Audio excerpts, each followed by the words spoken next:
Welcome to Luca is a Billionaire, where the only thing I invest in is your answers. You start by confirming your phone supports the frequency you want, because you cannot select 5 GHz on a single band device. Open Settings, tap Network and Internet, then Wi-Fi. Make sure Wi-Fi is turned on. If you see your network only once, press and hold it to view details. This tells you the current band. Once done, prepare the router admin credentials. Sometimes you must change the AP band on the router rather than the phone itself. You now pick the network frequency. Go into the Connected Network's advanced settings and look for frequency or band. Android sometimes shows 4 GHz or 5 GHz there. If the network broadcasts both bands, pick the SSID that ends with 5G or the one with higher reported link speed.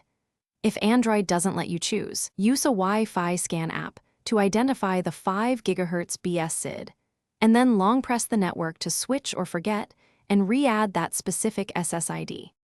You finish by forgetting and reconnecting to force the phone onto the chosen band. Enter the password and confirm connection details show 5 GHz.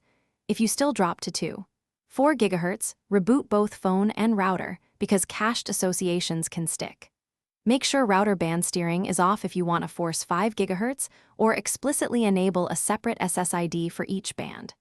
Troubleshooting tip: if you cannot see 5 GHz at all, verify the router's 5 GHz radio is enabled and set to channels 36-160.